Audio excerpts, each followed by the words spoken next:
Rob, we've all seen it and witnessed it over the years and particularly this year.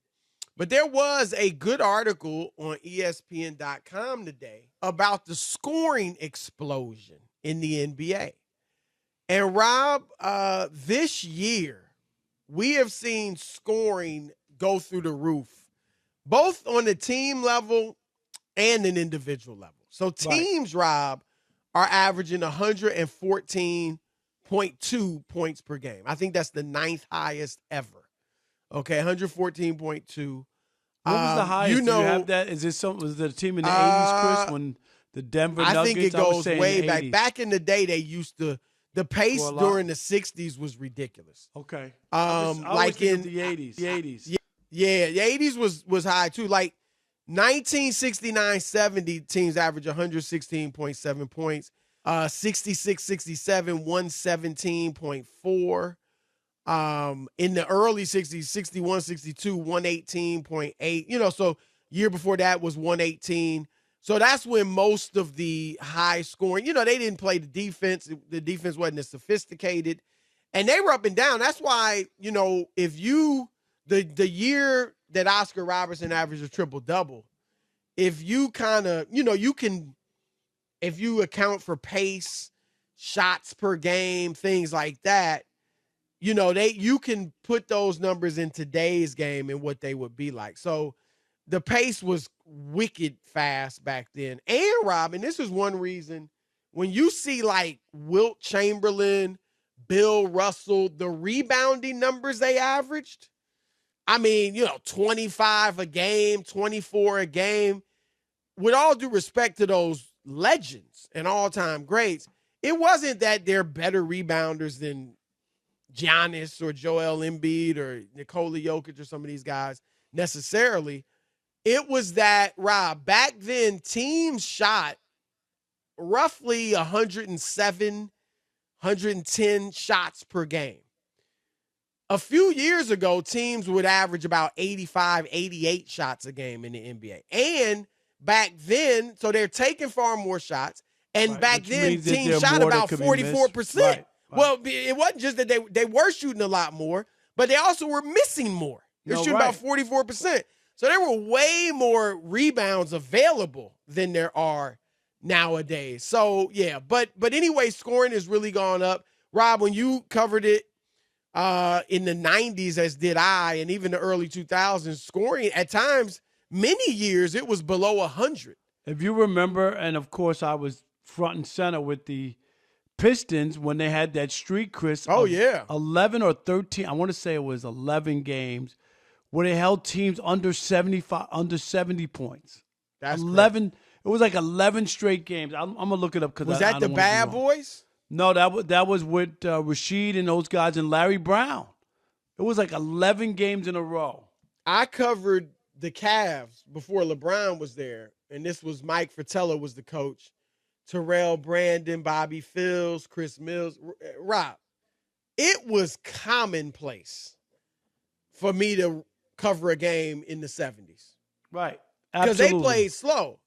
And that's how you nullify talent. If the other team's much more talented, not that Terrell Brandon was an all-star. They had some talent, but they didn't have like elite talent compared to other teams. And, you slow the game down. So now you don't let their horses get out there and run and all that. And that's what Fratello did. It was smart. There were some games, Rob, in the 60s.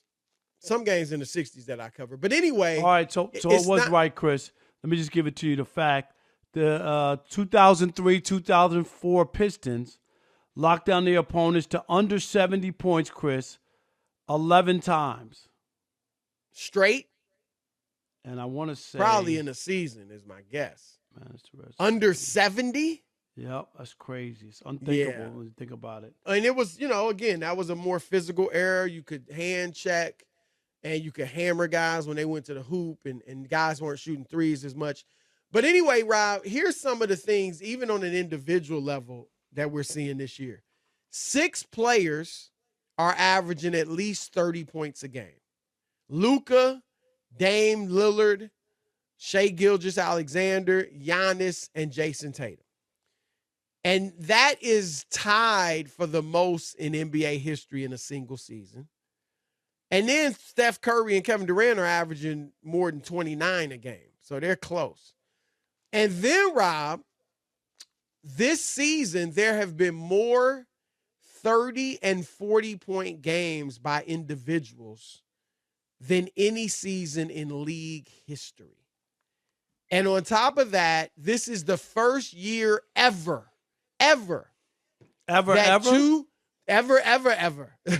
that two different players, Donovan Mitchell and Damian Lillard, scored at least 70 points in a game.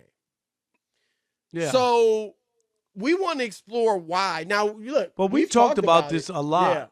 Yeah. Is Giannis to and me, Luka and Jokic said it's easier than ever to score. Easier than ever to score. Easier than or they said easier than it is to score in Europe. Right, yeah, but it's easier. Crazy. We've said this all year, that it's just easier to score. And if it's defensive rules that hamper defensive players and help offensive players, hand Chris. Checking, right. No, I mean when people can't touch you, it's hard to play defense. It just is. It is. And then I get that. All the threes. I mean, it's the hand checking. You don't grow up hand checking in high school and college. So I get that makes it tougher, but you can still play defense. But the floor, as Kerry Kittles always tells us, right, it's just spread. It's spread out. And we've talked about it. I remember when you and I went to the Lakers season opener a few years ago, or at least it was the home opener. Right. When they played Houston. And you were seeing James Harden, that's when he was still with them, and Chris Paul. And they would break past the three-point line, Rob, beat the defense at the line, and be like right wide open for a 15-footer and dribble back out. Yep. Or pass it back out. Open. And it was because Mike D'Antoni, the coach, was saying, look, we only shoot shots in the paint or three-pointers. My point is this, Rob, another reason it's easier to score is because teams try to run you off the three-point line. So, like, if you're spotted up for a three and you have the ball, I'm running at you in a way that's going to make you, put the ball on the floor and dribble inside the three-point line because I don't want you getting the basket worth 3 points. And a lot of times, you're going to have an open mid-range shot. You might not take it because of what your coach is telling you today, but you're going to have an open shot, and a lot of guys do take it. Devin Booker, Kevin Durant, Steph, Clay. Like, a lot of these guys are great mid-range shooters too. And then because the floor is so spread, if I do beat my man or because he runs me off the three-point line, if I go all the way to the basket, Rob, it might be one defender in there a lot of times. And you can look at film and you remember covering Jordan, and I don't want to just harp on Jordan, but in the 80s, Rob, you penetrated, it was 6-7 bodies in the lane.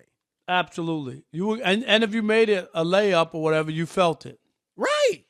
You had to know, and I'm not saying I was some great basketball player, but when I would drive in high school and college, like, you just had to know how to shoot and finish in traffic. And nowadays they talk about if you got a big man that posts up, oh, he's clogging up the lane. Right. I mean, it was like, that's basketball. And so I think those are some reasons, Rob. And of course, the obvious one is that almost half of the shots guys take nowadays are worth 3 points.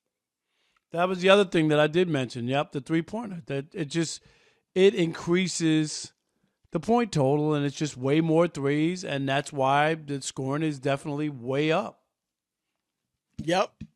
And,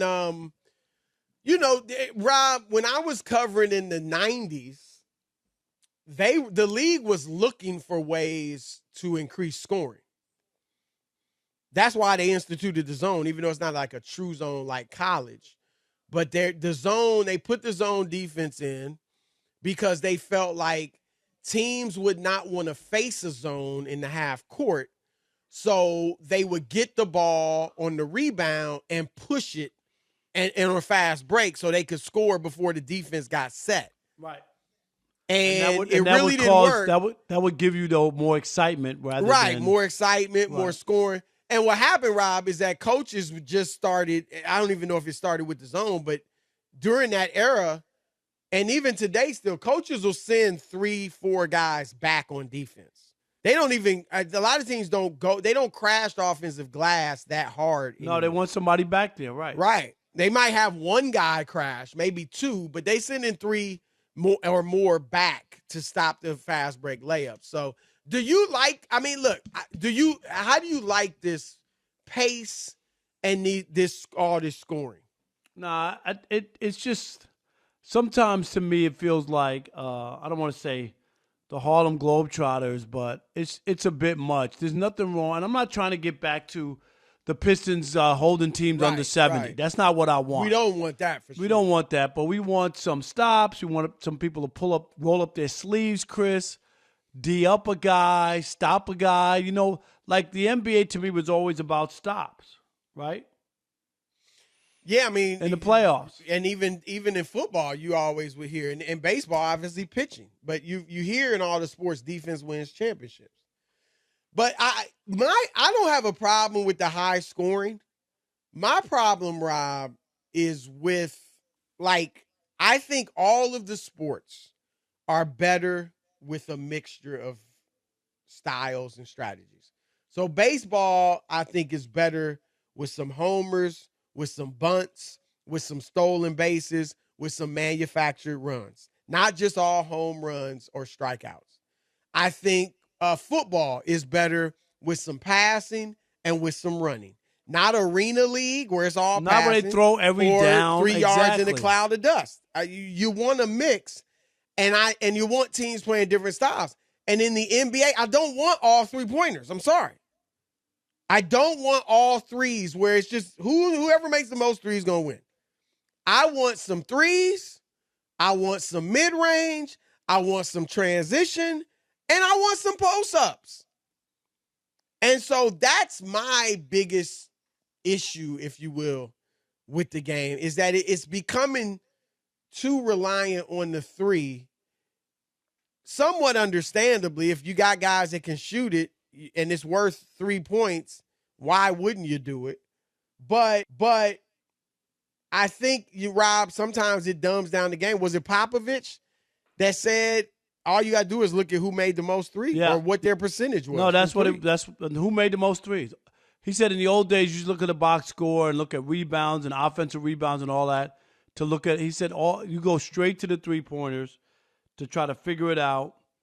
And that's basically what it boils down. And that's all it is. Okay, they made 25 threes tonight or 15 threes. Yeah. All right. So